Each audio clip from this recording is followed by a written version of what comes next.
عزیز دوستو، قرآن مجید فرقان حمید کی ایک معروف آیہ کریمہ میں نے آپ کے سامنے تلاوت کی ہے۔ اللہ تعالیٰ نے ارشاد فرمایا قل بفضل اللہ وبرحمتہ فبذالک فلیفرحوا۔ اے محبوب علیہ السلام، آپ فرما دیں کہ جب اللہ کا فضل اور اس کی رحمت ملے تو چاہیے کہ خوشی کا اظہار کریں۔ اللہ کے فضل ملنے پر، اس کی رحمت کے عطا ہونے پر اظہار مسرت کریں۔ میں اور آپ جس دور میں رہتے ہیں، اس زمانے میں نہ لوگ خوشیاں بانٹتے ہیں اور نہ کسی کو خوش دیکھ کر الا ماشاءاللہ خوش ہوتے ہیں۔ خوشی، مسرت، خوشخبری اسلام کا ترائے امتیاز ہے۔ انسان اگر اپنی زندگی میں مایوسیوں کو زیادہ ڈسکس کرتا ہے تو وہ پریشان رہنا شروع ہو جاتا ہے۔ اللہ آپ کو مہنگے مہنگے موبائل دے، پر میری طرف بھی تو دیکھیں نا یار۔ اللہ تعالیٰ آپ کو برکات عطا فرمائے۔ یہ تو ادھر ہی رہیں گے اور میں چلا جاؤں گا۔ آپ میری بات سنیں توجہ سے، اللہ برکت دے آپ کو۔ بھائیو، خوش رہنا اور خوشیوں کو ڈسکس کرنا اور خیر والی بولی بولنا، یہ معاشرے کے اندر سکون پیدا کرتی ہے چیز۔ ایسا نہیں ہے کہ انسان کے ساتھ دکھ نہیں ہوتے، دکھ بندے کے ساتھ رہتے ہیں، لیکن یہ تو نہیں نہ ہوتا زندگی میں سارے دکھ ہی ہوں، سکھ ہو ہی کوئی نہ۔ 360 ہڈیاں وجود میں ڈاکٹر بتاتے ہیں، ایک گھٹنے میں صرف درد ہے تو باقی 359 تو ٹھیک ہے نا۔ لیکن ہم سے جب بھی پوچھا جاتا ہے، ہم اس گھٹنے کا ذکر کرتے ہیں جو درد کرتا ہے۔ جو ہمارے پاس نعمتیں ہیں، انعامات ہیں، اللہ کا فضل ہے، اللہ کا احسان ہے، اسے بار بار یاد کرنا چاہیے۔ اس کا نتیجہ یہ نکلے گا کہ آپ خوش رہنا شروع ہو جائیں گے، اور جب بندہ خوش رہنے لگ جاتا ہے تو معاشرے کے اندر خوشیاں پھیلنی شروع ہو جاتی ہیں۔ مایوس رہنا، پریشان رہنا، الجھے رہنا، کمزور باتیں کرنا، ہر وقت کمزوریوں کو ڈسکس کرنا، یہ لوگوں کو بزدل بنا دیتا ہے، یہ لوگوں کو مریض بنا دیتا ہے، یہ ذہنی طور پر انسان کو گہرائیوں میں لے جاتا ہے۔ اللہ کے جو انعامات موجود ہیں، جب بندہ ان کا ذکر کرتا ہے نا تو طبیعت شکر والی بن جاتی ہے، اور جب شکر پیدا ہوتا ہے تو نعمتیں محفوظ بھی ہو جاتی ہیں اور نعمتوں میں اضافہ بھی ہو جاتا ہے۔ لَإِن شَكَرْتُمْ لَأَزِيدَنَّكُمْ، فرمایا اگر تم شکر کرو گے تو میں نعمتوں میں اضافہ کر دوں گا۔ ہم کیا کرتے ہیں، ہمارا مزاج اس طرح کا ہوتا ہے کہ خوش نہیں رہتے، بس کوئی ایک آدھ دکھ ہے، اس دکھ کو لیے پھرتے ہیں۔ چلیں ٹھیک ہے، آج دکان پہ آپ کا کسی سے جھگڑا ہو گیا ہے، کسی بات پہ آپ غمزدہ ہیں، یا چلیں کوئی چھوٹا موٹا نقصان ہو گیا ہے، خدا نہ خواستہ کوئی کاروبار میں اونچ نیچ ہو گئی ہے، لیکن اس میں بچوں کی غلطی تو کوئی نہیں نا۔ لیکن آپ گھر آئے ہیں تو آپ کی طبیعت بڑی سخت ہے، لہجہ بڑا سخت ہے، بچے نے دوڑ کے دروازہ کھولا ہے، اس کا دل کرتا ہے ابا مجھے سینے سے لگا لے۔ ماں کا دل کر رہا ہے پتر صبح سے گیا ہے، شام آئے گا، دو باتیں کروں گی۔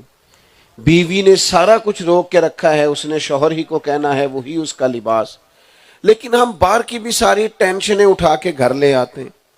اپنے مزاج اور طبیعت کے لحاظ سے ہم خوش نہیں ہوتے، خوشیاں تقسیم نہیں کرتے۔ وہ بھائی دکھ رہتے ہیں۔ میری کیمرے والے دوستوں سے بھی گزارش ہوگی، اگر آپ بیٹھ جائیں تو یہ کوئی سیاسی جلسہ نہیں ہے، تھوڑی تصویریں بن جائیں گی پھر بھی گزارا ہو جائے گا۔ تو آپ اطمینان سے تشریف رکھیں، پیچھے لوگوں کو نظر نہیں آتا جب آپ کھڑے ہوتے ہیں۔ اللہ جزا دے، اللہ جزا۔ سنیں جی، دیکھو نبی پاک علیہ الصلوۃ والسلام نے فرمایا کہ سب سے زیادہ انبیاء کو تکلیفیں آتی ہیں، اور حضور فرماتے ہیں میں نبیوں کا سردار ہوں، سب سے زیادہ میں ستایا گیا ہوں۔ لیکن حضرت عبداللہ بن حارث رضی اللہ تعالیٰ عنہ فرماتے ہیں میں نے اتنا مسکراتے ہوئے کسی کو نہیں دیکھا جتنا مدینے والے محبوب مسکرایا کرتے۔ دکھ ساتھ ہیں، آزمائشیں ساتھ ہیں، پریشانیاں ساتھ ہیں، وہ تو ساتھ ساتھ رہیں گی۔ اب کیا بندہ ہنسنا بھول جائے؟ اب کیا بندہ مسکرانا بھول جائے؟ اب کیا ہر وقت انہی چیزوں کو ڈسکس کرتا رہے؟ حضرت جریر ابن عبداللہ کے لفظ بھی بڑے ہی حسین ہیں۔ فرماتے ہیں جب بھی حضور نے میری طرف دیکھا کریم نے مسکرا کے ہی دیکھا. اعلیٰ حضرت فرماتے ہیں یہ تبسم کرنا یہ حضور کی عادت ہے. جس کی تسکین سے روتے ہوئے ہنس پڑیں اس تبسم کی عادت پہ لاکھوں سلام. حضور مسکرایا کرتے، مسکراتے رہتے، مسکرانے کو پسند کرتے، مسکرانے کی بات کرتے، خوشیاں تقسیم کرتے. حضور بشیر بھی ہیں اور نذیر بھی ہیں، لیکن بشیر پہلے ہیں، نذیر بعد میں ہیں. حضور خوشخبریاں زیادہ سنایا کرتے. نبی پاک علیہ السلام غلاموں کو نوازتے زیادہ، حضور عطائیں زیادہ کرتے. او یار غلام محبوب کا ذکر کریں، خوشخبری ان کے لیے ہے کہ وہ حضور کا ذکر کریں، لیکن یہاں تو نبی پاک جناب صدیق کی تعریف کرتے، حضرت عثمان کو جنت کی خوشخبری دیتے، جناب عمر کو فرماتے تمہاری زبان پہ حق بولتا ہے، مولا علی سے فرماتے جس کا میں مولا اس کا علی بھی مولا. نبی پاک خوشیاں بانٹتے، لوگوں کو تسلی دیتے. حضور علیہ الصلوۃ والسلام خوش رہتے. آپ دیکھیے جب بھی نبی پاک علیہ الصلوۃ والسلام کہیں کوئی قافلہ روانہ کرتے، وہ قافلہ تبلیغ کے لیے جاتا یا جہاد کے لیے جاتا، تو دو باتیں حضور ضرور بیان فرماتے. ایک تو حضور فرماتے جہاں جا رہے ہو نا وہاں لوگوں کو خوشخبری دینا، مایوس نہ کرنا. اور دوسرا فرماتے لوگوں پر آسانی کرنا، مشکل نہ کرنا. حضرت عائشہ صدیقہ رضی اللہ تعالیٰ عنہ بیان کرتی ہیں نبی پاک علیہ السلام کو امت کے معاملے میں اگر دو باتوں میں اختیار ملتا نا کہ محبوب یہ قبول کر لیں یا یہ کر لیں، حضور امت کے لیے وہ چیز قبول کرتے تھے جو آسان ہوتی تھی. خوشخبری دینا، خوش رہنا. یعنی حضور نہ بات کوئی بھی ہوتی بات خوشخبری کی چھیڑ دیتے. ایک جنگ کا موقع تھا، ایک خاتون کا بچہ کھو گیا. وہ بڑی بے چینی سے، بے قراری سے، پریشانی سے ادھر ادھر یہاں وہاں بچہ ڈھونڈ رہی ہے. مشکات شریف میں حدیث، وہ ڈھونڈتی پھرتی ہے، پریشان ہے، الجھی ہوئی ہے. اب اس کی وہ بے قرار بعد میں شارحین نے لکھا بچہ مل گیا، اس کی وہ بے چین اور بے قرار، کبھی بیٹا گم ہو جائے اور پھر تلاش بھی اماں کر رہی ہو، تو اس بے قراری کو نہ کوئی ناپ سکتا ہے، نہ کوئی تول سکتا ہے، نہ کوئی پرکھ سکتا ہے. تو صحابہ فرماتے اس بے قراری کو صحابہ بھی دیکھ رہے تھے، حضور بھی دیکھ رہے تھے. دیکھتے دیکھتے محبوب فرمانے لگے میرے غلاموں ایک بات تو بتاؤ، اگر اس خاتون کو اس کا بچہ مل جائے تو آگ میں ڈالنا پسند کرے گی؟ نہیں، کوئی نہیں سمجھ آئی آپ کو بات. پھر غور کریں. میں نے پہلے دعا مانگی اللہ سے، پھر دعا مانگتا ہوں اللہ کرے آپ موبائل کم دیکھیں اور میری بات زیادہ سنیں. آمین تو کہیے گا ذرا. ویڈیو ضرور بنائیں پر توجہ تو میری طرف رکھیں نا بھائی. عزیز دوستو یاد رکھیے گا، فرماتے ہیں محبوب کے عورت پریشان ہے، بچہ کھو گیا ہے، جنگ کا عالم ہے، بے چینی سے ڈھونڈ رہی ہے. اب وہ تو بیٹے کی جھلک دیکھنے کو ترس رہی ہے نا. تو حضور صحابہ کے ذہنوں پر سوال کھڑا کرتے. کریم فرماتے کہ بتاؤ اگر اس کا بچہ اسے مل جائے تو آگ میں ڈالنا پسند کرے گی؟ کہ یا رسول اللہ سوال ہی پیدا نہیں ہوتا، ہو ہی نہیں سکتا، یہ کیسے ممکن ہے؟ بس حضور نے خوشخبری سنا دی، نبی پاک نے دل ٹھنڈے کر دیے، صحابہ کے مزاج تازہ ہو گئے. آپ نے وہ سوال جو حضور نے قائم کیا ہے وہ سوال یاد رکھنا ہے. فرمایا کیا اس خاتون کو بچہ مل جائے تو یہ آگ میں ڈالے گی؟ حضور سوال ہی پیدا نہیں ہوتا. بس پھر محبوب نے ایک جملہ کہا اور کئی خوشخبریوں کے دروازے کھولے. محبوب فرمانے لگے رب اس سے کہیں بڑھ کر اپنے بندے سے محبت کرتا ہے. بس یہاں بات کو بند کر دیا. فرمایا اللہ اس سے کہیں بڑھ کر، مانا کیا ہے؟ خدا کی رحمت بھی نہیں چاہتی بندے آگ میں جائیں، اللہ کا کرم بھی پسند نہیں کرتا کہ بندے دوزخ میں. ہر وقت خوشخبری کی بات حضور کرتے، ہر وقت خوشخبری کی بات. ایک شخص نے کہا یا رسول اللہ 5 نہیں پڑھی جاتی، 2 ہی پڑھوں گا، کلمہ پڑھ لوں؟ فرمایا آ جا تو پڑھ صحیح، یہ اختیار صرف نبی پاک کا ہے. فرمایا تو پڑھ کلمہ سچے دل سے، میں تیرے لیے جنت کا ذمہ دار ہوں. گویا حضور نے دین کلمہ پڑھا کے اس کے پچھلے گناہ، وہ بات کی بات ہے، شارحین کہتے ہیں پھر وہ تہجد بھی پڑھا کرتا، لیکن حضور خوشخبری دیتے، خوش رکھتے، لوگوں کے دلوں کو تسلی دیتے۔ ہمارے معاشرے میں نا کچھ بندے ایسے ہیں جن کے پاس اچھی خبر ہی کوئی نہیں، ان سے آپ کبھی ملک کی حالات سنیں تو لگتا ہے 2-3 دن ہی رہ گئے ہیں بس، اتنے برے حالات ہیں ان کے پاس۔ آپ بیٹھے نا کبھی جناب، وہ مجھے ایک دوست بڑا گھبرایا، بڑا پریشان، بڑا غصے میں، کہنے لگا پیر صاحب لوگ مولویوں کے بڑے خلاف ہو گئے ہیں، مولویوں پیروں کے۔ تو بڑا پریشان تھا، میں سامنے سے مسکرا دیا۔ کہنے لگا آپ کیوں مسکرائے ہیں؟ میں نے کہا چل تو نے کہا نا لوگ مولویوں پیروں کے خلاف ہے، یہ بتا پولیس والوں کے حق میں ہیں لوگ؟ وہ بھی پھر انجی ہسیا جی میں تسی نہیں سارے ہسے۔ پھر میں نے اس سے پوچھا یہ بتا لوگ وکیلوں کے حق میں ہیں؟ پھر میں نے کہا بابڈا والوں کو دعائیں دیتے ہوں گے روز سویرے اٹھ کے۔ تو میں نے کہا یار یہ آپ اس چکر، ہمارا مزاج ہی کچھ ایسا بن گیا ہے، ہم کیڑے نکالنا اللہ معاف کرے شغل بنا لیا ہم نے، ہر چیز سے کیڑے نکالو، ہر ایک کو برا کہو۔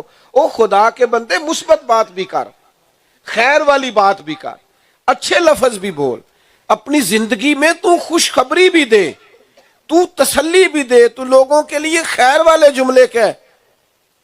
میرے عزیز، میرے رسول تو دنیا میں آئے ہی خوشخبری لے کے آئے۔ حضور آئے ہیں یتیموں کے لیے خوشخبری لائے، یتیم کو پالنے والے کے لیے خوشخبری لائے، حضور بیوہ کے لیے خوشخبری لائے، حضور ماں کے لیے خوشخبری لائے، باپ کے لیے خوشخبری لائے۔ علم کی طلب کرنے والا طالب علم ابھی الف با تا سا نہیں پڑھا، گھر سے نکلا ہے، حضور فرماتے ہیں فرشتوں نے اپنے پار اس کے پیروں کے نیچے بچھا بھی دیے۔ یہ ذرا خوشخبری کا رنگ بھی تو دیکھو، ابھی کوئی ڈگری لی نہیں، گھر سے نکلا ہے، فرشتوں نے، حضور نے، تو نے ہر شخص کی قسمت میں یہ عزت لکھی، آخری خطبے کی صورت میں فضیلت لکھی۔ حضور تو سب کو خوش رکھتے، خوشخبری دیتے، ہاں اللہ کے عذاب کا ڈر بھی سناتے، نبی پاک تنبیہ بھی فرماتے، لیکن زیادہ خوشخبریاں دیتے حضور۔ نبی پاک پسند فرماتے خوشخبری دینا، خوش رہنے کی بات کرتے، حضور مسکرایا کرتے، کوئی مسکرانے والی بات ہوتی تو حضور اس پر مسکرا پڑتے۔ ایک بات کر لوں، آپ ناراض تو نہیں ہوں گے؟ کچھ بندوں کا نا جعلی روب ہوتا ہے، جعلی، اصلی نہیں، وہ ایسے ہی جناب ہو جی میں گھر جاواں تے میرے بچے اچے ساہ نہیں لیندے، تو میں نے کہا جناب وہ آپ کے بچے ہیں نا، تو آپ ابا جی بن کے گھر جاتے ہیں یا کوئی آپ بڑے ڈکٹیٹر بن کے گھر جاتے ہیں؟ بچوں کو تو چاہیے آپ کے سینے سے لا کے خوش ہو جائیں، آپ کو باتیں سنائیں۔ یار دیکھو نا جی میں مصروف بڑا ہوں، دنیا میں سب سے زیادہ مصروف مدینے والے محبوب، لیکن نواسا، ایک نواسا اس کندھے پر، دوسرا دوسرے کندھے پر۔ نماز پڑھانے جا رہے ہیں تو حضرت زینب کی بیٹی جناب امامہ کو حضور نے گود میں اٹھایا ہوا، نبی پاک ان سے بات کرتے، نبی پاک پیار کرتے۔ ایک شخص نے حضور سے کہا یا رسول اللہ آپ بچوں سے بڑا پیار کرتے، میں تو بچوں کو ٹائم نہیں دیتا۔ تو نبی کریم فرمانے لگے تیرے دل سے رحمت نکل گئی ہے تو میں کیا کروں، مجھے تو اللہ نے رحمت للعالمین بنایا۔ حضور گھر والوں کے پاس بیٹھتے، ان سے بات کرتے، ازواج مطہرات کو وقت دیتے، صحابہ کے بیچ بیٹھتے، ان سے باتیں کرتے۔ لو ایک حدیث سنو، آپ خوش ہو جائیں گے۔ ایک دن حضور فرمانے لگے، یہ سیاستہ میں موجود ہے، فرمایا کچھ بندے جنت میں بھی اللہ کی بارگاہ میں عرض کریں گے مالک کھیتی باڑی کرنے کو دل کرتا ہے۔ کہاں؟ جنت میں بھی۔ وہ کچھ بزرگ ہیں نا، وہ کہنے جے میں بہ گیا تو پھر میں بہ ہی گیا، میں نے کوئی کام کرن دیو۔ تو جنت میں بھی، یہ سیاستہ میں حدیث، جنت میں بھی کہیں گے یا اللہ کھیتی باڑی کی اجازت مل جائے نا، تو حضور فرماتے ہیں رب فرمائے گا تم راضی نہیں ہو جو تمہیں دیا ہے، تو عرض کریں گے مالک دل کرتا ہے نا۔ تو جنت میں چونکہ ہر خواہش پوری ہوگی تو اللہ اجازت دے دے گا، ادھر بیج ڈالیں گے ادھر فصل پک کے تیار، اور پھر فصل پک کے تیار ہوگی تو اتنی بڑی ہوگی کہ پہاڑوں کے برابر ڈھیر لگ جائیں گے۔ اب نبی پاک نے بات کی، حضور سے زیادہ تو کسی کا اکرام نہیں، نہ نبی پاک سے زیادہ تو روب نہیں نہ کسی کا، صحابہ اور تو دنیا کی کسی، اتنا روب ہے، اس کے باوجود مسکراہٹ کی اجازت ہے، بات کی اجازت ہے۔ حضور نے فرمایا وہ کہیں گے کھیتی باڑی، اجازت ملے گی، پھر فصل پک جائے گی، پھر پہاڑوں کے برابر ڈھیر لگ جائے گا۔ ایک صحابی قریب بیٹھے تھے، وہ کہنے لگے یا رسول اللہ یہ ہم تو نہیں ہوں گے، یہ انصاریوں یا قریشیوں میں سے کوئی ہوگا، یہی شوقین ہے کھیتی باڑی کے، قربان جائیں۔ اس نے مسکراہٹ والی بات کی اور میرے نبی نے مسکرانا شروع کر دی، اور جس کے گچھے سے لچھے جڑے نور کے، ان ستاروں کی نزہت پہ لاکھوں سلام، اور ان کی باتوں کی لذت پہ بے حد درود، ان کے خطبے کی ہیبت پہ لاکھوں سلام، اور جس کی تسکین سے روتے ہوئے ہنس پڑے، اس تبسم کی عادت پہ۔ جب حضور مسکراتے تھے تو مجھے یوں لگتا ہے جنت کی کلیاں بھی کھیل جاتی ہوں گی۔ جب کریم مسکراتے ہوں گے تو یوں لگتا ہے کہ جیسے حور و غلماں ایک دوسرے کو مبارک دیتے ہوں گے، جیسے دنیا میں بہار چھا جاتی ہوگی۔ او دوستو ہنسا کرو، مسکرایا کرو۔ ہاں، نبی پاک علیہ السلام کی مسکراہٹ بھی ایسی تھی کہ وہ بڑی مہذب، ایسا کھل کے کہا لگا کر حضور مسکراتے نہ تھے، بلکہ تبسم فرماتے، لیکن وہ تبسم بھی کمال ہوتا۔ پہلی نظر ہی لٹ لے ماہی تیرے ہار شنگارا، یعنی وہ تبسم بھی کمال ہوتا، اس کے اندر بھی جاذبیت ہوتی۔ یہ بہت زیادہ مایوسی نہیں، پریشانی نہیں، بہت زیادہ۔ میں نے نا زندگی میں زیادہ بندے وہ دیکھے ہیں جن کے پاس سارا کچھ ہے، کافی تعداد میں لوگ دیکھے ہیں سارا کچھ ہے، لیکن ان سے آپ جب بھی ملے نا بیچارے پریشان ہی لگتے ہیں۔ تو اکثر دل کرتا ہے ان سے پوچھنے کو کہ بھائی اب مثلاً آپ کیسے راضی ہوں گے؟ آپ کو خوش رہنا چاہیے، بچوں سے پیار کریں، دوستوں سے پیار کریں۔ آپ خوشی کی، اگر آپ گھر جا کے ایک بات نہ بتائیں تو میں آپ سے کر لوں، تسی دس دینی ہے میں نہیں کردا، تو ہاں نہیں کیتی، کر لوں کہ رہنے دوں؟ عورتیں زیادہ مایوسی کی باتیں کرتی ہیں، بات چھوڑتی نہیں۔ حدیث میں موجود ہے کہ ناشکری زیادہ کرتی ہیں۔ وہ کمزوری میری ماں بہنوں بیٹیوں سے گزارش ہے کہ خدا نے جو نعمتیں دی ہیں ان پر توجہ کیوں نہیں کرتی؟ اللہ نے بیٹا دیا ہے تو کیا بات ہے، بیٹی دی ہے تو کیا بات۔ اگر آپ کا شوہر آپ کو پتہ ہے کہ بد کردار نہیں ہے اور وفادار ہے اور وفادار ہے، تو پھر اگر کپڑے سادے بھی پہننے پڑ جائیں تو خدا کا شکر ادا کرو۔ پھر اگر کبھی کچھ دھوپ چھاؤں برداشت کرنی پڑ جائے تو پھر اتنی مایوسی نہیں، پھر اپنے رب کریم کے حضور اظہار تشکر کرو۔ اور میری بہنوں، میری بیٹیوں، میری ماں کے برابر خواتین، میں تمہیں بتاؤں اگر دولت مال اتنا زیادہ عزیز ہوتا اور مال دولت اتنا قیمتی ہوتا تو سب سے زیادہ سیدہ فاطمہ کے گھر ہوتا، لیکن وہاں تو ایک وقت روٹی پکتی تھی، ایک وقت فاقہ ہوتا تھا۔ اس لیے مایوس رہنا، پریشان رہنا، ناشکری کے جملے بولنا، یہ انداز ٹھیک۔ اللہ کے فضل اور اس کی رحمت پر خوش رہنا، اور اللہ کا سب سے بڑا فضل مدینے والے محبوب ہے۔ ہمارے لیے سب سے بڑی نعمت حضور کی تشریف آوری، نبی پاک علیہ السلام کا غلام ہونا اور دل میں ایمان ہونا، یہ کائنات کی سب سے بڑی نعمت ہے۔ میں آپ سے عرض کروں، میں نے تھوڑی سی دنیا دیکھی ہے، پی ایچ ڈی دنیاوی تعلیم ہے بندے کی، اور کئی ملکوں میں کاروبار ہے، لیکن اپنے ہاتھ سے بت بنا کے اس کی پوجا کرتا ہے، معاذ اللہ۔ پھر سمجھ آئی ہے کہ یہ ہدایت نہ پیسوں سے خریدی جاتی ہے نہ ڈگریوں سے، یہ تو خدا نے خاص فضل کیا ہے۔ ہم پیدا ہی اس ماں کی گود میں ہوئے ہیں جو محمد عربی کا کلمہ پڑھنے والی ہے، صلی اللہ علیہ وسلم۔ آپ یہ سمجھ لیں کہ ہدایت، شعور، سمجھ، نیکی، یہ خدا کا بہت بڑا انعام ہے جو ہمیں میسر ہے۔ صحابہ اس نعمت پر بڑا شکر ادا کرتے، وہ ناز میں رہے۔ اور یہ نعمت انہوں نے کیسے حاصل کی؟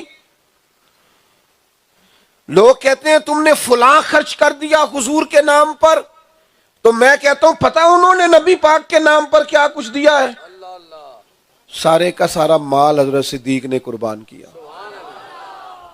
وطن چھوڑ دیا حضور کے لیے، بچے چھوڑ دیے نبی پاک کے لیے۔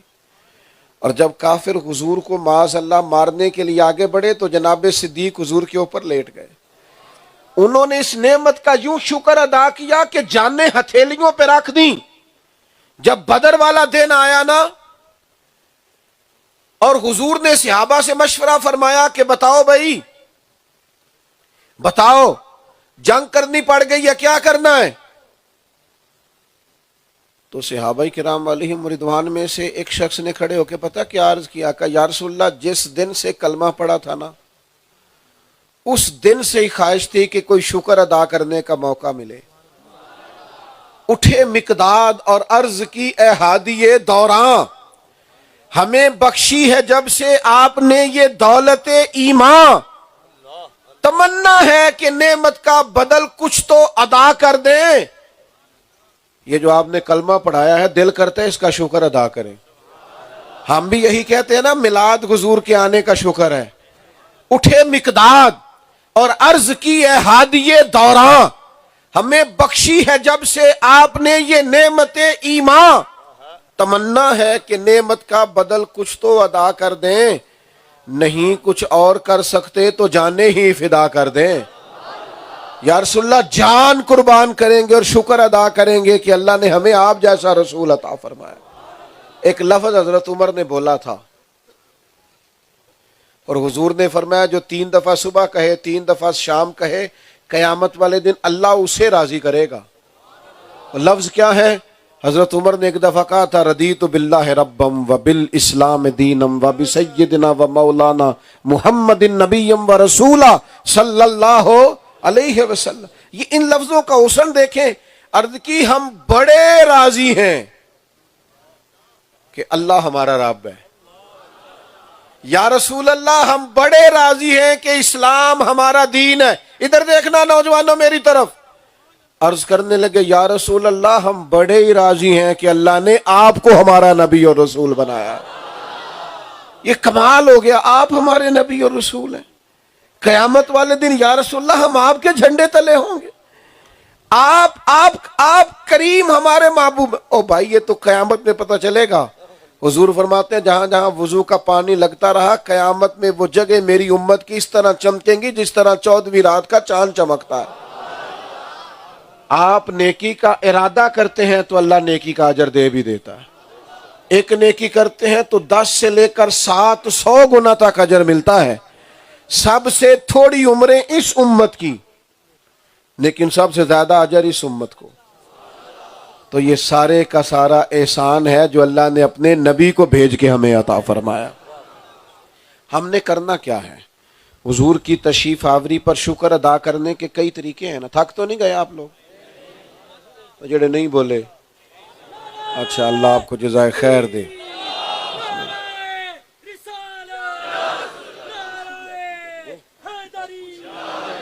اس کی ضرورت ہے آپ کی مہربانی. سنیں جی اللہ جزا میرے عزیز سنیے اللہ جزا دے. ایک بات یہ بھی یاد رکھیں کہ ہم نے اس نعمت کا شکر کس انداز میں ادا کرنا، طریقہ کیا اختیار کرنا ہے اس کا. دیکھو ایک تو یہ ہے کہ ہمارے تصورات، ہمارا مزاج، ہمارا لب و لہجہ بتائے کہ ہمیں حضور کے آنے پر بڑی خوشی ہے. مجھے بتائیے ناز کے ساتھ لوگ بات کرتے ہیں نا، ناز کے ساتھ کہ اللہ کا شکر ہے جی میں PhD ہوں. ناز کے ساتھ بتاتے ہیں نا بڑا شکر ہے میرے پاس بڑا مال ہے. پھر لوگ ناز کے ساتھ اپنی برادری کا ذکر بھی کرتے ہیں. پھر اگر اللہ کوئی دینی تعارف دے تو یہ ناز تو خیر اچھا ہے. لوگ کہتے ہیں شکر ہے اللہ کا میں 5 نمازیں پابندی سے پڑھتا ہوں. شکر ہے جی اللہ کا سنت شریعت فلاں بزرگ کی نسبت سے میری دین کی طرف توجہ ہے. کبھی کبھی پورے ناز سے اور قلبی طور پر پورے اطمینان سے بازو کھڑا کر کے وجد سے کہا کرو شکر ہے اللہ کا ہم مدینے والے رسول کے غلام. ہزاروں قومیں وجود میں آئیں دہر میں خشک و تر کے رشتے سے، پر ہم نے بنیاد دوستی رکھی یاد خیر البشر کے رشتے سے. اس نسبت پر بھی ناز کرو. ایک دفعہ حضرت عثمان غنی سے کہا تھا ان کی قبیلے کے کسی شخص نے کہ عثمان یہ کیا طریقہ ہوا تمہارا، تم برادری میں آ کے میٹنگ میں بیٹھو؟ تو حضرت عثمان غنی فرمانے لگے میری برادری تو بلال حبشی ہے، سلمان فارسی ہے میری برادری، ابو ذر غفاری میری برادری، صدیق و عمر عثمان و علی، یہ سب لوگ یکجان ہیں۔ کبھی کبھی اس پر بھی میرے بھائی ناز کیا کرو کہ اللہ نے ہمیں نبی پاک کا غلام بنایا۔ کبھی تھوڑا ٹائم نکال کے 2 نفل اس لیے بھی پڑھ دیا کرو کہ یا اللہ تیرا شکر ہے ہمیں رسول اللہ کا غلام بنایا۔ ایمان کی دولت اللہ کا بہت بڑا احسان ہے۔ آپ کو پتہ ہے ایمان کیا کرتا ہے؟ انسان کو ذہنی طور پر مطمئن کرتا ہے۔ کسی غریب کو یہاں بدلہ نہیں مل پا رہا، اس پر ظلم ہوا ہے، لیکن وہ مطمئن ہے، مومن ہے نا، اسے پتہ ہے یہ ایک عدالت یہاں لگی ہے تو عدالت قیامت میں بھی لگنی ہے۔ یہ ایمان طاقت دیتا ہے۔ ایمان آپ کو طاقت دیتا ہے کہ آپ میں یقین کامل پیدا ہوتا ہے۔ آپ اللہ سے ڈرتے ہیں تو پھر بندوں سے ڈرتے نہیں ہیں۔ آپ کے اندر پھر یہ یقین پیدا ہوتا ہے کہ میں محنت کروں گا، میرے حصے کا رزق کہیں اور جا سکتا۔ ایمان کی دولت بندے کو صابر بناتی ہے، شاکر بناتی ہے، عابد بناتی ہے۔ ایمان کی دولت اس کے مزاج کو مطمئن کرتی ہے۔ مومن ہونے کے بعد آپ بے چینی سے، گھبراہٹ سے نکل جاتے ہیں، آپ کا عجیب انداز ہو جاتا ہے۔ حضرت حبیب بن زید انصاری رضی اللہ تعالیٰ عنہ، وہ سادے سے کپڑے، سادہ لب و لہجہ، مسلمہ کے دربار میں جب پہنچے نا تو لوگ کہتے ہیں بڑے بڑے مہنگے کپڑے پہن کے بھی لوگ بیٹھے تھے، لیکن اس آدمی کی سادگی اتنی انوکھی تھی، آنا جانا اتنا روب والا تھا کہ جن کے کپڑے مہنگے تھے وہ اس سے ڈر رہے تھے جس کا لباس سادہ تھا۔ حضرت عمر رضی اللہ تعالیٰ عنہ جب ملک کے شام گئے تو سادہ لباس پہنا ہے، رستے میں باری لگ گئی، کبھی غلام بیٹھے گا گھوڑے پہ، کبھی آقا بیٹھے گا۔ تو جب پہنچے ہیں آپ اس علاقے میں، قادسیہ کے، شام کے دیگر علاقوں میں، تو ایک علاقہ ایسا تھا جہاں گھوڑے پر بیٹھنے کی باری غلام کی تھی، غلام گھوڑے پہ بیٹھا ہے۔ اللہ کرے آپ کو اس کا بھی مزہ لگے، یہ بھی مزہ ہے، یہ بھی مزہ ہے، یہ جو پروٹوکول کی مصیبت ہے نا، گاڑی کا دروازہ بھی کوئی بند کرے، یہ تو بندے کو ذہنی طور پر بیمار کر دیتی ہے۔ یہ بھی مزہ ہے، یہ ایمان کی نعمت یہ مزہ دیتی ہے بندے کو۔ حضرت عمر رضی اللہ تعالیٰ عنہ کا غلام گھوڑے پہ بیٹھا ہے اور جناب پیدل چل رہے ہیں، اور جوتے آپ نے اپنی بغل میں دبائے ہوئے ہیں۔ حضرت سعد بن ابی وقاص دوڑ کے آئے، فرمانے لگے آپ یہ کیا کر رہے ہیں؟ فرمایا کیا ہوا؟ کہا جناب اتنے لوگ کھڑے ہیں، کیا سوچیں گے؟ فرمایا میں لوگوں کا دیکھوں یا اپنا وعدہ دیکھوں جو غلام سے کیا ہے؟ حضور کا دین کہتا وعدے کی پابندی کرو۔ وہ بندے کی عزت کپڑوں سے نہیں ہوتی بھائی، اس کے کردار سے ہوتی ہے۔ گاڑی پجاروں سے بندہ باوقار نہیں ہوتا، کردار و عمل سے باوقار ہوتا ہے۔ آپ اپنے عمل کو مضبوط کریں، طاقتور کریں۔ لباس کا کیا ہے؟ وہ سادہ کپڑا بھی ہو لیکن بندے کا کردار اس طرح کا ہو کہ لوگ سمجھیں کہ ہم کسی با کردار آدمی کے پاس گئے ہیں۔ ساری زندگی سادے لباس میں رہے لوگ، اور حضور نے یہ انہیں اعزاز دیا تھا۔ بس جب باتیں زیادہ نہیں کرنی، سمیٹنے لگا ہوں۔ دور سے ایک بندہ حضور کو ملنے آیا اور نبی کریم علیہ السلام کی بارگاہ میں آ کے اس نے کانپنا شروع کر دیا۔ حضور فرمانے لگے ڈرتے کیوں ہو؟ کہنے لگا میں مدینے کی اسٹیٹ کے سربراہ کے پاس آیا ہوں تو مجھے ڈر لگتا ہے۔ آپ کی توجہ ہے میری بات پر؟ یہ ذرا غور کرنا، یہ حضور نے ہمیں دولت دی ہے، مجھے ڈر لگتا ہے۔ تو نبی کریم علیہ السلام نے فرمایا تو کسی سربراہ مملکت کے پاس نہیں آیا، اور اس طرح فرمایا کہ محبوب رو رہے ہیں۔ حضور فرمانے لگے تو اس بیٹے کے پاس آیا ہے جس کی ماں خشک گوشت کھا کے بھی گزارا کر لیتی، ایک روایت میں ہے کھجور کے خشک ٹکڑے کھا کے بھی گزارا کر لیتی، تو غریب ماں کے بیٹے کے پاس آیا۔ نبی کریم علیہ السلام نے لوگوں کو طاقتور کر دیا۔ ایمان کی دولت مضبوط کرتی۔ خوش رہیں، اس بات پر خوش رہیں کہ اللہ نے ہمیں مومن بنایا۔ کسی کی مہنگی گاڑی دیکھ کر، مہنگے کپڑے دیکھ کر اور اس کا آنا جانا دیکھ کر پریشان نہ ہوا کریں۔ ویسے آپ کو ایک بات بتاؤں، ہم ہیں بڑے سیانے۔ مجھے ایک دوست نے ایک دفعہ پوچھا عیسائی کے ساتھ کھانا پینا جائز ہے؟ میں کہ ماڑے سائیاں لی پوچھ دی ہو جدو امریکہ دا صدر ہوندا ہے ادو کیوں نہیں مسئلہ پوچھ دے؟ اس وقت بھی آپ کو ناز سے کہنا چاہیے کہ ہماری شان زیادہ ہے. یہ جو بھی ہو پر مدینے والے کے غلام تو ہم ہیں نا. عزت تو ہماری ہے نا. یہ جو ڈرا ڈرا رہنا، سہما سہما رہنا، یہ مسلمان کی شان ہے. مسلمان تو گردن اٹھا کے جیتا ہے. اس کا تو انداز فکر بلند ہوتا ہے. اس کی تو تازگی. ائمہ مساجد کے حقوق بیان ہوتے ہیں، میں بھی کرتا ہوں، لیکن میں دوستوں سے کہتا ہوں امام مسجد کا حقوق اس طرح نہ بیان کیا کرو کہ اوہو امام بڑا مظلوم آدمی ہوتا ہے. آپ اس کے حقوق بیان کر رہے ہیں جو امام ہے. کیا ہے؟ ہاں، اس کے حقوق یوں نہ بیان کرو جس طرح آپ کسی مزدور کے حقوق بیان کر رہے ہیں. اور ائمہ مساجد سے بھی کئی دفعہ عرض کرتا ہوں، میں کہتا ہوں لوگ عزت نہیں کرتے تو آپ کمزور کیوں پڑتے ہیں؟ ویسے تو ایسا ہے نہیں کہ سارے لوگ عزت نہ کریں، ڈھیر ساری عزت کرتے ہیں، لیکن آپ وہ ہیں جن کو اگر تنخواہ تھوڑی ملتی ہے پر اپنی شان تو دیکھو، مصلی رسول ملا ہوا ہے، ممبر رسول ملا ہوا ہے. یہ کسی اور کی نصیبہ ہے. تو اس لیے اعزاز سے جئیں، شان سے جئیں، قدر و منزلت سے جئیں. بچوں سے کہوں گا اپنے ماں باپ، بوڑھے ماں باپ کو مایوس نہ کریں، ان کو مطمئن کریں، ان کو تسلی دیں. اور ملک کے بارے میں بھی مایوس نہ ہوا کریں. یہ سیاستدانوں کا ملک نہیں ہے، یہ داتا علی اجویری کا ملک ہے، یہ بابا فرید کا ملک ہے، یہ پیر مہر علی شاہ کا ملک ہے. اس ملک کو کچھ بھی نہیں ہوگا. یہ انشاءاللہ آباد رہنے کے لیے بنا ہے، صبح قیامت تک آباد رہے گا، یہ امت کی امامت کرے گا. اس لیے کمزور نہ پڑیں. اور نوجوانوں سے بھی کہوں گا آپ اپنی مٹی پہ چلنے کا سلیقہ سیکھیں. یہ مٹی بڑی زرخیز ہے، آپ کو لطف آئے گا. آپ کو لوگ بلا وجہ پریشان کرتے ہیں، الجھا نہ کریں. حالات اوپر نیچے ہوتے رہتے ہیں، خوش رہیں. اور حضور کا میلاد تو ہمیں آیا ہی خوش کرنے کے لیے ہے. عزیز دوستو، انسان اپنی بھی معرفت چاہتا ہے اور اپنے پیدا کرنے والے کی معرفت بھی چاہتا ہے. بہت سارے لوگ اس سوال کے نیچے دب کے رہ جاتے ہیں کہ میں دنیا میں کیوں آیا ہوں، کیوں بھیجا گیا ہوں، آخر موت و حیات کا فلسفہ کیا ہے، ہم دنیا میں آئے ہیں تو مقاصد کیا ہیں، اور دنیا سے جائیں گے تو پھر اس کے نتائج کیا ہیں. انسان اس کو چاہتا ہے.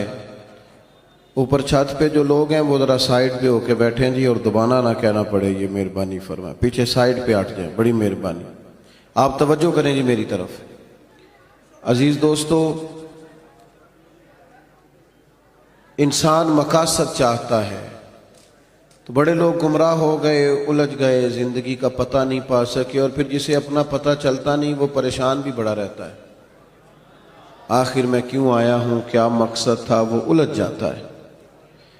انسان کو اپنی معرفت پانے کے لیے معرفت الہی کی ضرورت ہے.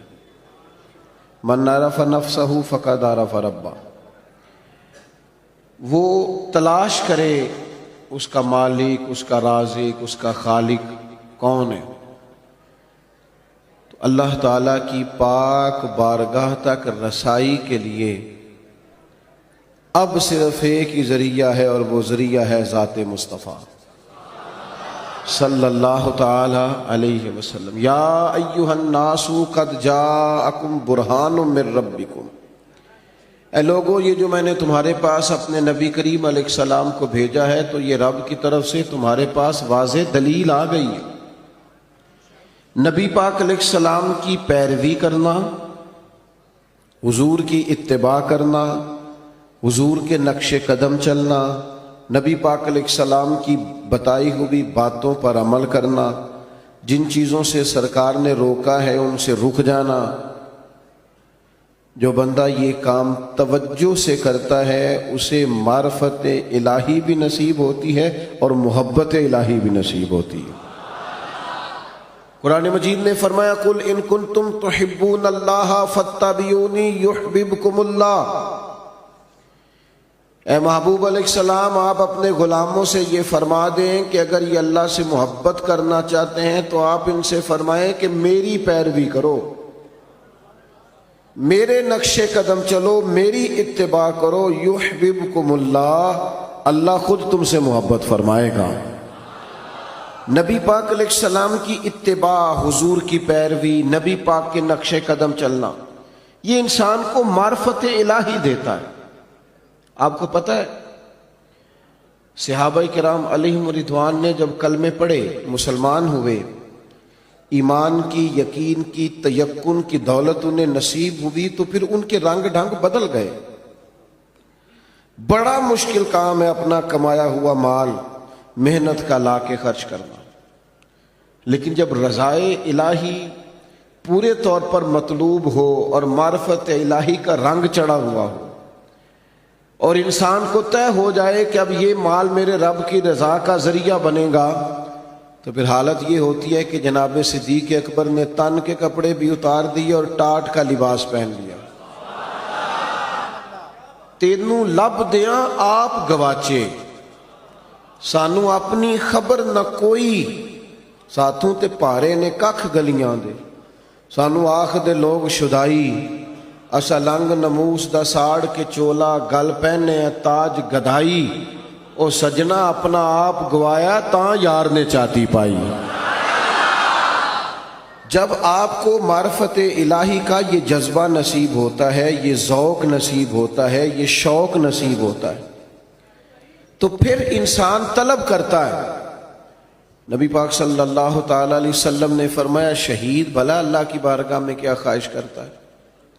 اللہ کرے آپ کی زیادہ توجہ میری طرف ہو جائے۔ ہمارا سارا دھیان لے ہی ہمارا موبائل گیا ہے، شریکہ ہی بن گیا ہے۔ 2 4 5 لوگ بنا لیں، باقیوں کو دے دیں، اور جس نے بنانی ہے وہ ضرور بنائیں، پر بات تو میری سنیں نا۔ آپ لائیو کومنٹس بعد میں دیکھ لیجئے گا۔ عزیز دوست میری بات پر غور فرمائیں، جب آپ معرفت الہی تک پہنچ جاتے ہیں تو حضور فرماتے ہیں شہید اللہ کی بارگاہ میں عرض کرتا ہے مالک کبھی ایک دفعہ پھر بھیجے نا دنیا میں، اور پھر موقع ملے نا شہید ہونے کا۔ تیری جنت میں بڑا لطف ہے، لیکن گویا جو تیری راہ میں سر کٹانے کا مزہ ہے۔ میرے عزیز جب نبی پاک کی پیروی کی جاتی ہے تو معرفت الہی انسان کو جینے کا سلیقہ آ جاتا ہے، اسے محسوس ہوتا ہے کہ میں کوئی بڑا بامقصد کام کر رہا ہوں۔ پھر پتھر کھانا، تبلیغ کرنا، جد و جہد کرنا، کانٹوں پہ چلنا، یہ سارے کام مزہ دینے لگ جاتے ہیں۔ جب کوئی مقصد حیات ہاتھ آ جاتا ہے نا، پھر تھوڑے وقت سو کے بھی انسان نیند پوری کر لیتا ہے، تھوڑے پیسوں پر بھی گزارا ہو جاتا ہے، پھر سادہ لباس بھی ہو، سادہ کپڑے بھی ہوں، مسجد میں سونا بھی ہو، تو حضرت بلال حبشی مطمئن وقت گزارتے ہیں۔ پھر اطمینان، جب معرفت الہی نصیب ہو جائے، محبت الہی نصیب ہو جائے، تو حضور علیہ السلام نے معراج سے واپس آ کے فرمایا بلال کیا عمل کرتے ہو؟ یا رسول اللہ کیا ہوا؟ فرمایا میں نے تو جنت میں بھی تمہارے قدموں کی آواز سنی ہے۔ نبی پاک کی خالص پیروی، اتباع رسول، لیکن شرط یہ ہے کہ انسان تن من دھن سے حضور کی پیروی کرے۔ وہ چند 2 4 5 چیزوں کا دعویٰ نہ کرے، میٹھا کھانا سنت ہے، مسواک کرنا سنت ہے، داڑھی رکھنا سنت ہے، پگڑی باندھنا سنت ہے، یہ بڑی عظیم سنتیں ہیں، پر سچ بولنا بھی سنت ہے، فاقہ کرنا بھی سنت ہے، دل بڑا رکھنا بھی سنت ہے، دل صاف رکھنا بھی سنت ہے۔ جو اپنے لیے پسند کرو وہ دوسرے کے لیے پسند کرو، یہ بھی حضور کی دی ہوئی ادا ہے۔ اپنی مرضی کا ماحول فقط نہیں بنایا جائے، جب آپ معرفت الہی کے رستے پہ چلیں گے تو لازمی شرط ہے حضور کی پیروی کریں گے۔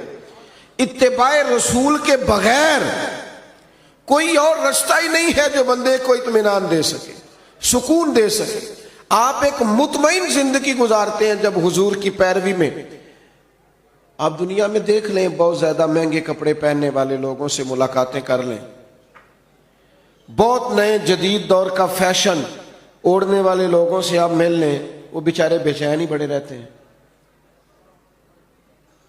98 لوگوں نے کہہ دیا تیرے کپڑے ٹھیک لگ رہے ہیں، اور 2 نے بھی یہ نہیں کہا غلط ہیں، ٹھیک نہیں، انہوں نے کہا بس ٹھیک ہیں، لیکن یہ بیچارے پریشان ہو گئے ہیں کہ پتہ نہیں صحیح ہے کہ نہیں۔ حالانکہ 2 بندوں نے صرف ہلکا سا یہ کہا ہے کہ بس ٹھیک ہیں، مناسب ہیں، کیونکہ وہ گڈ بک میں آنا چاہتا ہے، وہ صرف دنیا کی زندگی جینا چاہتا ہے. المال والبنون زینت الحیات الدنیا، یہ صرف دنیا کی زینت چاہتا ہے. تو لیول یہ ہو جاتا ہے کہ بڑی مہنگی گاڑیوں میں لوگ بے چین ہیں، تبصرے کر رہے ہیں، زیادہ بول رہے ہیں، اپنی تعریفیں اپنے منہ سے کر رہے ہیں، بیچارے الجھے سے، بکھرے سے ٹوٹتی بکھرتی باتیں کرتے ہیں. لیکن اگر حضور کی اتباع نصیب ہو، اگر پیروی نصیب ہو، تو حضرت عمر نے دیکھ لیا تھا ایک دفعہ سرکار کو موٹے بان کی چارپائی پہ لیٹے ہوئے. صحیح مسلم بخاری دونوں میں موجود ہے. تو عرض کی یا رسول اللہ، آپ اللہ کے محبوب ہو کے اتنی مشقت کرتے ہیں. تو محبوب نے فرمایا عمر تم یہ پسند نہیں کرتے کہ کیسر و کسرا دنیا میں آرام کریں اور آخر میں رسوا ہو جائے، اور ہم دنیا میں تھوڑی مشقت برداشت کریں اور آخرت کی ساری عزتیں اللہ ہمیں ہی عطا فرما دیں. بس یہ بات جناب عمر نے پلے سے باندھ لی، زندگی کو سادہ کیا، بود و باش کو سادہ کیا، حضور کی اتباع. اور یہ چیز تسلی دیتی ہے، دل مطمئن ہو جاتا ہے. آپ کبھی دیکھیں محنت مزدوری کرنے والے لوگوں کو، ان کو کوئی ٹینشن نہیں ہوتی کوئی ہمیں دیکھ رہا ہے کہ نہیں دیکھ رہا. کسی کو کپڑے پسند آئے ہیں کہ جو لوگ اللہ تعالیٰ کی معرفت کے بعد مطمئن زندگی گزارتے ہیں وہ ذہنی الجھاؤ سے بچ جاتے ہیں، وہ ایک مطمئن اطمینان بخش وقت گزار کے دنیا سے جاتے ہیں. حضرت عمر رضی اللہ تعالیٰ عنہ کے زمانے میں فتوحات بہت زیادہ ہو گئی تھی اور مال غنیمت بھی بڑی تعداد میں آتا تھا. 25,000 ہزار 50,000 ہزار دینار بدری صحابہ کو ملنے لگے تھے. وسعت آ گئی تھی، اور جائز بھی ہے کہ آپ کے پاس اگر پیسے ہوں، وسعت ہوں، تو آپ کوئی قیمتی لباس پہنے تو منع بھی نہیں، اچھا گھر بنا لیں تو منع بھی نہیں. لیکن حضرت عمر کا لباس وہی پرانا سادہ، کئی جگہوں پہ پابند لگے ہوئے، آتے اسی سے جمعہ پڑھاتے، اسی سے فیصلہ کرتے، اپنی زندگی میں مست، کوئی پرواہ نہیں. تو بچے جب بڑے ہو جاتے ہیں پھر ہلکے ہلکے مشورے بھی تو دیتے ہیں نا.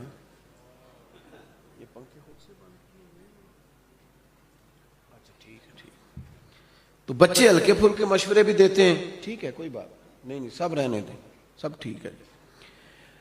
تو کچھ لوگوں نے مشورہ دیا کہ اتنے بڑے لوگ جناب عمر سے ملنے آتے ہیں، وزیر مشیر اور کیا بات، اور وہی سادہ اور پھٹا پرانا اور پیوند لگا ہوا لباس. تو سب نے مشورہ کیا کہ حضرت عمر سے کہنا چلیں کرتا ہی نیا لے لیں، آپ کے پاس مال آتا ہے آپ سارا بانٹ دیتے ہیں، حصہ تو آپ کو بھی ملتا ہے، آپ بانٹ دیتے ہیں، تو چلو تھوڑا سا حرج کیا ہے. تو سب نے مشورہ کیا کہ کہنا ہے حضرت عمر سے. تو ایک صحابی بولے، کہنے لگے کہنا تو ہے پر وہ شعر بھی بتاؤ جو عمر سے بات کرے گا. وہ بندہ بھی تو بتاؤ نا بھائی جو عمر فاروق سے بات کرے. تو لوگوں نے کہا ایک بندہ ہے نا جس کی عمر بات ٹالتے نہیں. کہا وہ کون ہے؟ کہا مولا علی شیر خدا. حضرت عمر ان کی بات نہیں ٹالتے. لوگوں نے حضرت علی شیر خدا کی خدمت میں عرض کی کہ حضور آپ کہیے نا جناب عمر سے کہ اب حالات بدل گئے ہیں، لوگوں کے پاس وسعت آئی ہے. حضور علیہ السلام کے زمانہ مبارکہ میں ظاہری طور پر، ورنہ تو بڑی وسعت تھی، ظاہراً اتنی وسعت نہ تھی. جناب صدیق اکبر کا زمانہ بھی کچھ ایسا ہی تھا. تو اب تو بڑا مال غنیمت آتا ہے اور حالات اور کے اور ہیں، تو حرج کیا ہے اگر نیا کرتا لے لیا جائے. تو حضرت علی کہنے لگے بالکل تمہاری بات ٹھیک ہے، توجہ ہے نا آپ کی، اور عمر سے کہنا بھی چاہیے. پر فرمانے لگے یہ بھی مجھے پتہ ہے میں کہوں گا تو وہ مان لیں گے، پر یہ تمہیں بتاؤں میں نے کوئی نہیں کہنا، میں نہیں کہوں گا کیونکہ میں عمر کی طبیعت کو جانتا ہوں. کہا پھر کیا کریں؟ فرمایا سیدہ عائشہ صدیقہ سے کہو، وہ ماں ہے نا مومنوں کی، حق رکھتی ہیں نا. لوگوں نے یہ سارا مدعا جناب عائشہ صدیقہ سے بیان کیا. بلایا جناب عمر دوڑے حاضر ہوئے، اماں جی حکم ہو. پردے کے پیچھے بیٹھ گئے. فرمایا عمر اب اللہ نے وسعت کر دی ہے، مال آ گیا ہے، گنجائش آ گئی، تو آپ نیا کرتا لے لیں، کیا حرج ہے؟ تو حضرت فاروق اعظم چپ کر گئے. بزرگوں کے سامنے جو منصب کے لحاظ سے بزرگ ہوں، بڑے ہوں، ان کے سامنے زیادہ باتیں نہیں کرنی چاہیے۔ حضرت عمر چپ کر گئے، کہا اماں جی آپ حکم کریں، شام سے پہلے کرتا بدل لوں گا۔ لیکن فرمانے لگے ایک بات کرنے کی اجازت ہے، ایک بات کہنے کی اجازت ہے۔ کہا کہیے، توجہ ہے آپ کی میری طرف؟ تو حضرت عمر فرمانے لگے اماں جی یہ جو میں نے کرتا پہنا ہے نا، حضور کے زمانے میں بھی میں اسی طرح پہنتا تھا، حضرت صدیق کے زمانے میں بھی اسی طرح پہنتا تھا۔ میرا دل کرتا ہے میں اسی طرح رہوں جو میرا رنگ حضور کے دور میں تھا۔ میں اس میں بڑا راضی ہوں، بڑا مطمئن ہوں، یہی میرا طریقہ ہے۔ بس جناب عمر نے بات کی تو جواب کوئی نہیں آیا۔ تھوڑی دیر کے بعد جناب عائشہ صدیقہ کے رونے کی آواز آئی اور جناب عمر فاروق سے فرمانے لگی آپ جائیے، جو صحابہ نے فرمایا تھا وہ بھی ٹھیک ہے، پر جو آپ کہہ رہے ہیں وہ تو بالکل ہی ٹھیک ہے۔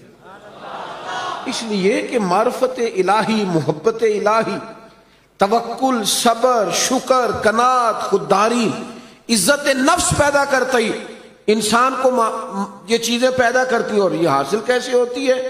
فاتبعونی، حضور کی پیروی سے، نبی پاک کی غلامی سے، نبی پاک کے نقش قدم چلنے سے ہم صرف اور صرف اس زندگی میں مطمئن رہ سکتے ہیں جو زندگی ہمیں مدینے والے محبوب نے عطا فرمائی۔ اگر ہم وہاں سے ہٹیں گے، اگر ہم وہاں سے چند قدم پیچھے ہٹیں گے، ہمارے لیے نقصان ہوگا۔ دیکھیے نا، عظیم سنت ہے نبی پاک کی اپنے دل کو صاف رکھنا، لیکن ہم نے بوجھ ہی بڑے بنائے ہوتے ہیں دل پہ۔ ایک بٹن ٹوٹ جائے نا، گلے کا ایک بٹن، تو محفل میں کسی کو بھی نہ پتا ہو تو جس کا ٹوٹا ہوتا ہے وہ بڑا پریشان ہوتا ہے، یار میرا بٹن ٹوٹا ہوا ہے۔ ایک تنکا صرف آپ کی داڑھی پہ لگ جائے نا، ایک بال چھوٹا سا، تو جب تک بندہ اتار نہ لے مطمئن نہیں ہوتا۔ ذرا سی یہاں مٹی لگی ہو تو سارے کہتے ہیں یار تیرے چہرے پہ مٹی لگی ہوئی ہے۔ آپ کئی بار آئینہ دیکھتے ہیں، پھر جا کے اطمینان حاصل ہوتا ہے۔ تو میرے بھائی یہ جو لوگ کہتے ہیں نا میں بے چین رہتا ہوں، بور بڑا ہوتا ہوں، تو ان کے دل پر بھی کوئی میل کچیل چڑھ گئی ہے۔ یہ باطن اگر اپنا صاف کر دیں گے نا، یہ چڑھ جاتی ہے میل کچیل۔ مجھے بتائیں، بندہ حسد کرے اور پھر سکون سے رہے یہ ہو سکتا ہے؟ دل میں بغض رکھے اور سکون سے رہے یہ ہو سکتا ہے؟ وہ تکبر کر رہا ہے، کسی کو حقیر جان رہا ہے، پھر سکون سے رہے یہ ممکن ہے؟ جب ہم اپنی طبیعت پر، باطن پر بوجھ، میل کچیل چڑھا لیتے ہیں، نقصان ہوتا ہے۔ جب دل پوری طرح صاف ہو گیا، پرواہ کوئی نہیں ہے، اللہ کے ہر بندے سے پیار ہے، ہر صحیح العقیدہ کی محبت ہے، ہر ایک کے بارے میں دل میں گنجائش ہے۔ پاک ہوئے تے پاک ہی ملدا ہی، تے بنا پاکوں پاک نہیں ملدا۔ سارے جسم دے دھون دے نالوں اکو تولا ٹکڑا دل دا۔ آپ دل صاف رکھیں گے نا، دل صاف، یہ حضور کی عظیم سنت، یہ والی اتباع کریں گے نا نبی پاک کی، آپ بڑی ہلکی پھلکی زندگی گزاریں گے۔ آپ کو مطمئن ہوگا کہ آپ الجھے ہوئے نہیں۔ آپ دیکھیے نا، ترمذی میں حدیث ہے، حضور علیہ الصلوۃ والسلام نے فرمایا اے انس، اے میرے بیٹے، آپ سے ہو سکے تو صبح اس حال میں کیجئے گا کہ آپ کے دل میں کسی کا بغض نہ ہو۔ اور حضور فرمانے لگے یہ میری سنت ہے، دل میں بغض نہ رکھنا، یہ میری، بولیے یہ میری سنت ہے۔ اور میرے عزیز، دل میں صفائی، ستھرائی، صحابہ فرماتے ہیں، حضرت عبداللہ ابن عمر فرماتے ہیں ہم ایک دن نا حضور کی بارگاہ میں بیٹھے تھے، 2-3 لوگ، دروازے پہ دستک ہوئی تو نبی کریم نے فرمایا دروازہ کھولو، جو بندہ دروازے پہ آیا جنتی ہے۔ کہتے ہیں ہمارا تو رشک سے حال ہی کوئی نہیں تھا جسے حضور نے جنتی کہہ دیا۔ دروازہ کھولا تو بندہ بڑا سادہ سا، تازہ اس نے وضو کیا ہے، پانی کے قطرے داڑھی سے گر رہے ہیں، جوتے اس نے بغل میں دبائے ہوئے، آ کے حضور کی خدمت میں بیٹھا، کوئی کام کہا، پھر وہ رخصت ہو گیا۔ کہتے ہیں ہمیں بڑے رشک آیا کہ یار کمال آدمی ہے، حضور نے جنتی فرما دیا، یہ تو کمال ہو گئی۔ فرماتے ہیں اتفاق کی بات یہ کہ اگلا دن آیا، وہی ٹائم، وہی وقت، اسی طرح ہم بیٹھے تھے، پھر دستک ہوئی۔ حضور نے فرمایا کھولو دروازہ، جو آیا ہے وہ جنتی ہے۔ کہتے ہیں اب تو حال ہی کوئی نہیں تھا ہمارا تڑپنے والا، اس لیے کہ دروازہ کھولا تو بندہ بھی وہی تھا جو کل آیا ہے۔ او حضور تو اشارتاً کہہ دیں تو جسے نبی پاک نے 2 دفعہ کہہ دیا۔ مسند امام احمد بن حنبل میں روایت موجود ہے، فرماتے ہیں حسن اتفاق کے تیسرا دن، وہی ٹائم، وہی وقت، اسی طرح ہم بیٹھے تھے، دروازے پہ دستک ہوئی، محبوب فرمانے لگے کھولو بھائی جنتی آیا ہے۔ فرماتے ہیں ہمارا حال نہیں تھا کوئی، اس پر ناز کرتے، رشک کرتے، غبطہ ہوتا۔ بندہ آیا، سادہ بندہ، جوتے سائیڈ پہ رکھے، پانی کے قطرے داڑھی سے گر رہے تھے، وہ کام کیا۔ جب وہ باہر نکلا تو حضرت عبداللہ ابن عمر کہتے ہیں میں بھی اجازت لے کے اس کے پیچھے ہو گیا۔ میں نے کہا یار 2-3 دن اپنا مہمان بنا لو گے؟ 2-3 دن یہ بڑا عجیب کام ہوتا ہے نا، 2 گلیاں چھوڑ کے کسی کا گھر ہو تو وہ کہے مجھے مہمان بنا لو۔ تو کچھ ہوتے ہیں نا ایسے بھی مہمان، تو بن گئے مہمان، مجھے مہمان بنا لو۔ کہتے میں نے کہا بھئی میں کوئی امیر آدمی نہیں ہوں، غریب ہوں، جو روکھی سوکھی کھاؤں گا تمہیں بھی ملے گی، آ جاؤ۔ حضرت عبداللہ فرماتے ہیں 3 دن اور 3 راتیں میں اس کا مہمان رہا۔ میں پتہ کرنا چاہتا تھا وہ کیا عمل کرتا ہے، جس کی وجہ سے نبی پاک صلی اللہ تعالی علیہ وسلم نے جنت کی بشارت دے دی۔ میں معلوم کرنا چاہتا تھا، لیکن آپ فرماتے ہیں میں نے کوئی ایسی بات دیکھی نہیں۔ وہ عشاء پڑھ کے سوتا، فجر کی نماز تک سویا رہتا، اور میں تو درمیان میں اٹھ کے تہجد بھی پڑھتا تھا۔ وہ تو صرف کروٹیں بدلتا تو اللہ کا ذکر کرتا، باقی وہ ساری رات اس نے عشاء سے لے کر فجر کی اذان تک آرام کیا۔ فرماتے ہیں وہ تو تھوڑے صدقات کرتا تھا، میں زیادہ کرتا تھا۔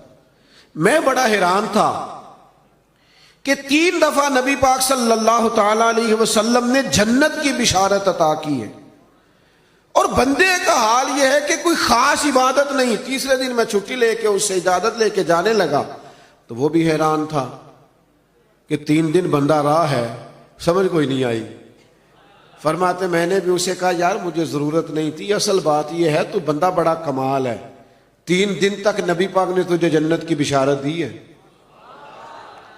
میں تو 3 دن 3 راتیں تیرا مہمان رہا، پتہ کروں تو کیا عمل کرتا ہے تاکہ میں بھی کروں اور وہ فضیلت میں بھی پالوں جو تجھے حاصل ہے۔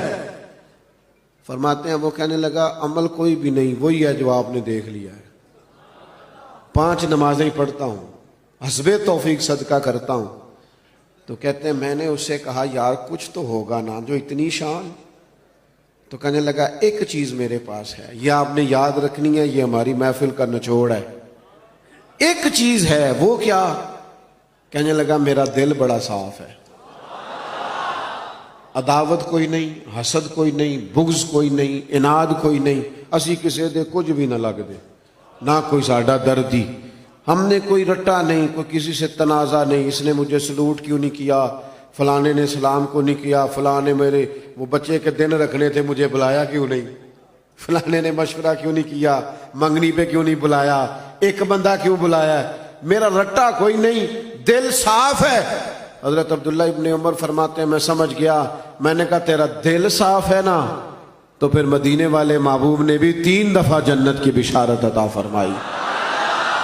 عزیز بھائیوں، ہم نے اتباع رسول کرنی ہے، پیروی کرنی ہے نبی پاک کی، یہی معرفت الہی کا بڑا ذریعہ ہے۔ سادہ زندگی گزارنی ہے، دلوں کو صاف رکھنا ہے، اپنے معاملات کو پوری طور پر اللہ کے سپرد کرنا ہے۔ باتیں زیادہ ہو نہیں سکتی، وقت کے دامن میں اتنی گنجائش نہیں، سمیٹنے لگا ہوں۔ ایک بات میں نے ضرور کرنی ہے، آپ اتنی محبت سے دوست جمع ہوئے ہیں، چلے اللہ نے کبھی پھر موقع بنایا تو کسی کھلی جگہ پہ بیٹھیں گے انشاءاللہ تعالی۔ اب جو پیچھے ہیں وہ زیادہ پریشان ہیں، ان کو موقع نہیں مل رہا۔ ایک بات ضرور آپ سے عرض کرنی ہے، دلوں پہ جو بوجھ ہوں گے نا وہ ہمیں اپنوں سے دور کر دیں گے۔ غلطیاں ہو ہی جاتی ہیں۔